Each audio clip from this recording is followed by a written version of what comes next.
പ്രാണനായി. രചന നിലാവിൻ്റെ കൂട്ടുകാരി.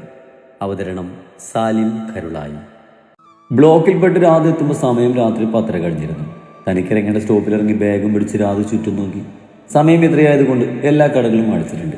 ഒരൊറ്റ മനുഷ്യ കുഞ്ഞു പോലും അവിടെ ഇല്ലെന്ന് കണ്ടതും രാധുവിൻ്റെ ഉള്ളിൽ ചെറിയൊരു ഭയം മുളപ്പിച്ചു. ഇനിയും നിന്നിട്ട് കാര്യമില്ലെന്ന് മനസ്സിലാക്കിയ രാധു അങ്ങളിനോട് വരേണ്ടെന്ന് പറഞ്ഞ സമയത്തെയും പിടിച്ച് ബാഗ് മുറുകെ പിടിച്ച് ഫോണിൻ്റെ ഫ്ലാഷ് ലൈറ്റ് ഓണാക്കി മുന്നോട്ട് നടന്നു. എങ്ങോട്ടാ മോളെ ഈ രാത്രി? കുറച്ച് മുന്നോട്ട് നടന്നതും കലിങ്ങിൻ്റെ അടുത്ത് നിന്ന് മദ്യപിക്കുകയെന്ന് രണ്ടുപേർ രാധുവിനെ കണ്ട് അവൾ അടിമുടി ഒഴിഞ്ഞു നോക്കി അവളുടെ അടുത്തേക്ക് നടന്നുകൊണ്ട് അതിലൊരാൾ ചോദിച്ചു. അവരുടെ വശലഞ്ചുപയോടെയുള്ള സംസാരം കേട്ടെങ്കിലും രാധു ശ്രദ്ധിക്കാത്ത രീതിയിൽ വേഗത്തിൽ കാലുകൾ വലിച്ചു നടന്നു. ആ നിക്ക് മോളെ, ഞങ്ങളും വരാൻ കൂട്ടിന്, അല്ലെങ്കിൽ ഞങ്ങളുടെ കൂടെ കൂട്ടിന് പോരുന്നോ? അതിലൊരാൾ വേഗത്തിൽ വന്ന് രാധുവിൻ്റെ കയ്യിൽ പിടിച്ചുകൊണ്ട് പറഞ്ഞു. പോയി നിന്നെയൊക്കെ ഉണ്ടാക്കി നിന്റെ തള്ളയെ വിളിക്കണം, നിനക്കൊക്കെ കൂട്ടിനി. രാധു ദേഷ്യത്തിൽ അയാളുടെ കൈ തട്ടി മാറ്റിക്കൊണ്ട് പറഞ്ഞു. ഏയ്! രാധു പറഞ്ഞത് കേട്ട് അവർ ദേഷ്യത്തിൽ രാധുവിനെ പിടിക്കാൻ വന്നതും രാധു മുന്നിലുള്ള അയാളെ പിറകിൽ നിന്ന് വരുന്നവന്റെ ദേഹത്തേക്ക് തള്ളിയിട്ട് തന്റെ ബാഗും എടുത്ത് അവിടുന്ന് ഓടിയെത്തിയ രാധുവിന്റെ മുന്നിൽ പെട്ടെന്നാണ് ഒരു ബൈക്ക് ബ്രേക്ക് ഇട്ട് നിന്നത്. ഞെട്ടിപ്പോയ രാധു പിന്നിലേക്ക് വേച്ച് നിന്ന് മുഖമൊഴുതി നോക്കിയതും ബൈക്കിലിരിക്കുന്ന റിയാസിനെയും കൂട്ടുകാരെയും കണ്ടപ്പോൾ രാധുവിന്റെ ഉള്ളിൽ ഒരു വെള്ളിടി കിട്ടി. കഴിഞ്ഞ ദിവസം റിയാസുമായി കോളേജിൽ പ്രശ്നമുണ്ടാക്കിയതും അവൻ തന്നെ പകയോടെ വെല്ലുവിളിച്ച് പോയതുമൊക്കെ ആലോചിച്ചപ്പോൾ രാധുവിൻ്റെ ദേഹം ഭയം കൊണ്ട് വിറച്ചു. ഇപ്പോഴും നടന്നതൊന്നും വിശ്വസിക്കാനാവാതെ നിൽക്കുകയാണ് മിത്ര. എല്ലാവരും കിടക്കാൻ പോയെങ്കിലും അവൾക്ക് ആദ്യമായി ആ റൂമിലേക്ക് പോകാൻ നാണവും ചമ്മലും തോന്നി. തൽഫലമായി അവളുടെ ഓർമ്മകൾ മണിക്കൂറുകൾക്ക് മുമ്പുള്ള സംഭവത്തിലെത്തി നിന്നു. എനിക്ക് പോകണം. മിത്ര വേഗം ഡേവിഡിനെ തട്ടിമാറ്റി മുന്നോട്ട് പോകാൻ നിന്നതും അതിനു മുമ്പായി ഡേവിഡ് അവളെ വലിച്ച് നെഞ്ചിലേക്ക് തിറുകെ പുണന്നതും മിത്ര ഞെട്ടിലോട് വിടർന്ന മിഴികളോട് ഡേവിഡിനെ മിഴിച്ചു നോക്കി. എവിടേക്കാ ദേവ നിനക്ക് പോകേണ്ടത്? മിത്രയുടെ മുഖത്തേക്ക് ഉറ്റുനോക്കിക്കൊണ്ട് ശാന്തമായ സ്വരത്തിൽ ഡേവിഡ് ചോദിച്ചു. എങ്ങോട്ടെങ്കിലും ഞാൻ പോയച്ചാന് സന്തോഷല്ലേ? മിത്ര തന്റെ ഉള്ളിലുള്ള വിറയിൽ അടയ്ക്കുന്നത് ഡേവിഡിനെ കൂർപ്പിച്ച് നോക്കി പറഞ്ഞു. ആര് പറഞ്ഞു? ഡേവിഡ് അവളുടെ ഭാവം കണ്ട് ചുണ്ടിൽ വിരിഞ്ഞ് ചിരി അടക്കി നിർത്തിക്കൊണ്ട് ചോദിച്ചു. ആരും പറയണ്ട, എനിക്കറിയാം ഈ ചാനിന് ഇഷ്ടമല്ലല്ലോ. ശല്യാണെങ്കിൽ പറഞ്ഞാൽ മതി, ഞാൻ എങ്ങോട്ടേലും പൊക്കോളാം. പരിഭവവും സങ്കടവും കലർന്ന ഭാവത്തിൽ മിത്ര ഡേവിഡിനോട് പറഞ്ഞു. പോകുമോ ദേവ? ഡേവിഡ് മിത്രയോടായി ചോദിച്ചു. ആ പോകും. ഡേവിഡ് തന്നെ കളിയാക്കുകയാണെന്ന് കരുതി മിത്ര ഡേവിഡിനെ നോക്കി വാശിയോടെ പറഞ്ഞു. അതിന് നിന്നെ വിട്ടാലല്ലേ? നിന്നെ എനിക്ക് വേണം ദേവ. നീ വീട്ടിലേക്കും എൻ്റെ ജീവിതത്തിലേക്ക് കയറി വന്നത് നിന്റെയോ എൻ്റെയോ പൂർണ്ണ ഇഷ്ടത്തോടെ അല്ലായിരിക്കും. പക്ഷേ ഇനി ഈ വീട്ടിൽ നിന്നും ജീവിതത്തിൽ നിന്നും ഇറങ്ങിപ്പോകാൻ ഞാൻ സമ്മതിക്കില്ല ദേവ. നിന്നെനിക്ക് വേണം കൊച്ചേ. ഒത്തിരി ഒത്തിരി ഇഷ്ടമായി കൊച്ചേ എനിക്ക് നിന്നെ. നീ മിണ്ടാതെ നടക്കുമ്പോൾ സഹിക്കുന്നില്ല ദേവ. തമാശക്കാണെങ്കിലും ഇങ്ങനെയൊന്നും ചെയ്യല്ലേ. ഡേവിഡ് മിത്രയെ കൂടുതൽ വലിഞ്ഞു മുറുക്കി തന്നെ നെഞ്ചിലേക്ക് ചേർത്ത് അവളുടെ നെറ്റിയിൽ ചുംബിച്ചുകൊണ്ട് പറഞ്ഞു നിർത്തിയതും മിത്ര വിശ്വാസം വരാതെ ഡേവിഡിനെ നോക്കി.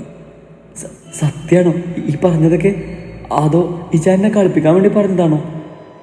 ഡേവിഡിന്റെ മുഖത്തേക്ക് മിഴികൾ വിടർത്തി നോക്കിക്കൊണ്ട് അവൻ പറഞ്ഞത് സത്യമാണോ എന്ന് ഉറപ്പിക്കാൻ വേണ്ടി മിത്ര ചോദിച്ചു.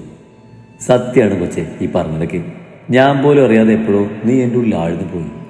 ഇതിൽ കൂടുതൽ ഭംഗി വാക്കുകൊണ്ട് എൻ്റെ ഇഷ്ടം നിന്റെ മുന്നിൽ തുറന്നു കാണിക്കാൻ എനിക്കറിയില്ല കൊച്ചേ. ഡേവിഡ് പറഞ്ഞു നിർത്തിയതും മിത്ര ഡേവിഡിനെ വലിഞ്ഞു മുറുകി അവൻ്റെ നെഞ്ചിലേക്ക് മുഖം പോയിട്ട് പൊട്ടിക്കരഞ്ഞതും ഒപ്പമായിരുന്നു. എന്തിനാ ദേവക്ക് അറിയുന്നത്? പെട്ടെന്ന് മിത്ര പൊട്ടിക്കരയുന്നത് കണ്ട് പരിഭ്രാന്തിയോടെ ഡേവിഡ് അവളുടെ മുഖം കൈകളിൽ കോരിയെടുത്തുകൊണ്ട് ചോദിച്ചു. സന്തോഷം കൊണ്ട് അച്ഛാ, ഇച്ചെന്നെ വായുന്നത് കേൾക്കാനായിട്ട് ഞാൻ എത്രയായി കൊതിക്കുന്നെന്ന് അറിയോ? അത്രയ്ക്ക് എൻ്റെ പ്രാണനായി മാറി നിങ്ങൾ. ഇനി എനിക്ക് മരിച്ചാലും കുഴപ്പമില്ല. ഡേവിഡിനെ ഇറങ്ങപ്പെടുന്നതുകൊണ്ട് മിത്ര പറഞ്ഞു. എന്നാൽ മിത്ര പറഞ്ഞ് മുഴുവനാക്കും മുമ്പ് തന്നെ ഡേവിഡിന്റെ വിരലുകളുടെ അവളുടെ ചുണ്ടുകളെ തടഞ്ഞിരുന്നു. മിത്ര സന്തോഷം കൊണ്ട് ഡേവിഡിന്റെ കണ്ണുകളിലേക്ക് ഉറ്റുനോക്കിക്കൊണ്ട് തന്റെ ചുണ്ടിൽ വെച്ച് ഡേവിഡിന്റെ വിരലുകൾ അമർത്തി ചുംബിച്ചതും അവളുടെ കണ്ണുകളിലെ കാന്തിക വലയത്തിൽ ലയിച്ചുകൊണ്ട് തന്നെ ഡേവിഡ് യാന്ത്രികമായെന്ന വണ്ണം മിത്രയുടെ ഇടുപ്പിലൂടെ കൈയിട്ട് അവളെ വലിച്ച് കൂടുതൽ തന്നെ നെഞ്ചോട് ചേർത്തതും മിത്രയുടെ മാരണങ്ങൾ ഡേവിഡിന്റെ കരുത്താർന്ന നെഞ്ചിൽ അമർന്നതും മിത്ര പിടപ്പോട് അവനോട് ചേർന്ന് നിന്നു. മിത്രയുടെ മിഴികളിൽ നിന്നും തന്റെ കണ്ണുകൾ അണയുടെ ചലിക്കാതെ ഡേവിഡ് വീണ്ടും പ്രണയത്തോട് മിത്രയുടെ നെറ്റിയിൽ ചുണ്ടുകൾ ചേർത്തതും തന്റെ നെറ്റിയിൽ പടർന്ന അവന്റെ അതിരത്തിന്റെ ചൂടിൽ മിത്രയുടെ മിഴികൾ കൂമ്പിയടഞ്ഞു. നെറ്റിത്തുമ്പിൽ നിന്ന് ഡേവിഡിന്റെ ചുണ്ടുകൾ മൂക്കിൻ തുമ്പിൽ ഒടിഞ്ഞു കിടക്കുന്ന മൂക്കുത്തി ദ്വാരത്തിലെത്തിയതും അവിടെ അമർത്തി ചുംബിച്ചു. ഒപ്പം ഇരു കണ്ണിലും കവളിലും ചുണ്ടുകൾ പതിപ്പിച്ചു. അവളുടെ കണ്ണുനീരിനെ അവന്റെ അതിരങ്ങളാൽ തുടച്ചെടുത്ത് പതി അവളുടെ വിടർന്ന അതിരങ്ങളെ വായിലാക്കി നുണയാൻ തുടങ്ങിയതും മിത്രയൊന്നും ഞെട്ടിയെങ്കിലും കൈകൊണ്ട് ഡേവിഡിന്റെ ഷർട്ടിൽ മുറുകെ പിടിച്ച് അവനോട് ചേർന്ന് നിന്നു. ആദ്യത്തെ പകപ്പ് മാറിയതും മിത്രയും ഡേവിയെ തിരിച്ചു ചുംബിക്കാൻ തുടങ്ങിയതും ഡേവിഡ് ആവേശത്തോടെ അവളുടെ അതിരങ്ങളെയും ആസ്വദിച്ചു നിന്നു. അതിരങ്ങളിൽ നിന്നും അതിരങ്ങൾ പാനം ചെയ്യുമ്പോൾ ഇരുവരും പൂർണ്ണമായും മറ്റൊരു ലോകത്തെത്തിച്ചേർന്നിരുന്നു. ഇടയ്ക്ക് ഡേവിയുടെ നാവ് മിത്രയുടെ നാവിനെ കൊരുത്തു വലിച്ചു. ഒപ്പം മിത്ര ഇട്ടിരിക്കുന്ന ടോപ്പിന്റെ ഇടയിലൂടെ അവളുടെ നഗ്നമായ വയറിൽ ഡേവിയുടെ കരുത്താർന്ന കരങ്ങൾ അമർന്നതും മിത്ര ചെറിയ സിൽക്കാരത്തോട് ഉയർന്നപ്പം ദേവിയെ അള്ളിപ്പിടിച്ച് തന്നോട് ചേർത്തു. കുറച്ചു കഴിഞ്ഞതും മുറ്റത്തൊരു കാറ് വന്ന് നിൽക്കുന്ന ശബ്ദം ഒപ്പം കുഞ്ഞുട്ടന്റെയും ഡാനിയുടെയും ശബ്ദം കൂടി ഉയർന്നു വന്നതും ഇരുവരും പരസ്പരം ഞെട്ടിലോട് അടർന്നു മാറി.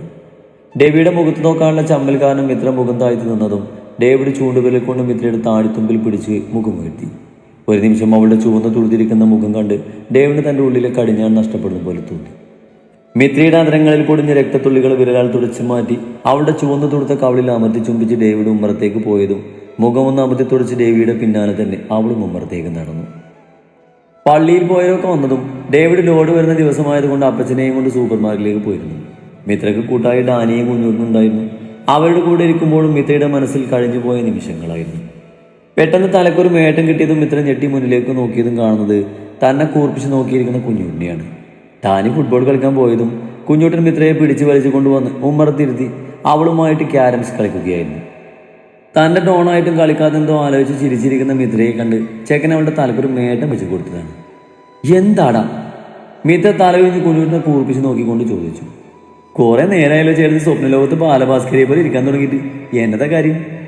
കുഞ്ഞുട്ടൻ്റെ അടുപ്പിൽ കൈകുത്തി അവളെ സൂക്ഷിച്ച് നോക്കിക്കൊണ്ട് ചോദിച്ചു. ഒന്നുമില്ല. മിത്ര വേഗം അവനിൽ നിന്ന് മുഖം മാറ്റിക്കൊണ്ട് പറഞ്ഞു. അത് കള്ളം.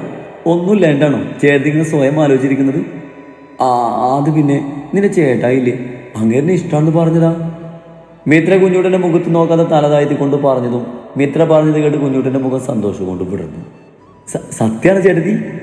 കുഞ്ഞൂട്ടൻ ചോദിച്ചതും മിത്ര അതേന്ന രീതിയിൽ ചെറുനാണത്തോടെ മൂളിയതും കുഞ്ഞൂട്ടൻ ഇരുന്നേരത്ത് ചാടി എഴുന്നേറ്റ് മിത്രയെ കെട്ടിപ്പിടിച്ച് അവളുടെ കവളിൽ സന്തോഷത്തോടെ ചുണ്ടു ചേർത്തതും മിത്രയും നിറഞ്ഞ ചിരിയോട് അവനെ ചേർത്ത് പിടിച്ചു.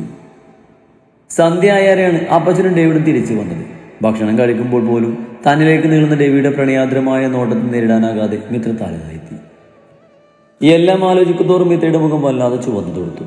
അവൾക്കുള്ളിൽ വല്ലാതെ സന്തോഷം തോന്നി. ഈ ലോകം തന്നെ തന്റെ കൈപ്പിടിയിലായതുപോലെ അത്രയ്ക്ക് സന്തോഷം അവളിൽ നിറഞ്ഞു. ഈ ഒരു കാര്യം പറയാൻ വേണ്ടി കുറെ വട്ടം രാധവനെ വിളിച്ചുവെങ്കിലും അവളുടെ ഫോൺ ഓഫ് എന്ന് പറയുന്നത് കേട്ട് അവൾ നിരാശ നിറഞ്ഞു. മുഖമൊന്ന് അമർത്തി തുടച്ച് മിത്ര ലൈറ്റ് ഓഫ് ചെയ്ത് റൂമിലേക്ക് നടന്നു. പതിവിന് വിപരീതമായി റൂമിലേക്ക് നടക്കുമ്പോൾ അവളുടെ നെഞ്ചിരിപ്പ് ഉയർന്നിരുന്നു. റൂമിന്റെ ഡോറിന് മുന്നിലെത്തിയതും മിത്രയിൽ വല്ലാത്തൊരു പരവേശം നിറഞ്ഞിരുന്നു. ഉയർന്ന നെഞ്ചിരിപ്പിനെ വരുതിയിലാക്കി അവൾ പതിയെ ഡോറ് തുറന്ന് മുന്നോട്ട് ചുവട് വെച്ചു. തന്റെ മുന്നിൽ ബൈക്കിലിരിക്കുന്ന റിയാസിനെയും കൂട്ടുകാരെയും കണ്ട് രാധുവിൽ ഭയം നിറഞ്ഞുവെങ്കിലും അവിടെ ഒഴിഞ്ഞുനോട്ടം കണ്ട് രാധുവിന്റെ മുഖത്ത് ദേഷ്യം നിറഞ്ഞു. എങ്ങോട്ടാണ് ഈ ഓടിപ്പോകുന്നത്? അവരെ മൈൻഡ് ചെയ്യാതെ രാധു മുന്നോട്ട് നടക്കാനാഞ്ഞതും അതിനു മുമ്പായി റിയാസ് അവളുടെ കയ്യിൽ കയറി പിടിച്ചിരുന്നു. എന്നാലും നിന്നെ ഇത്രയും പെട്ടെന്ന് ഞങ്ങളുടെ കൈ കിട്ടുന്ന കരുതിയിരുന്നില്ല.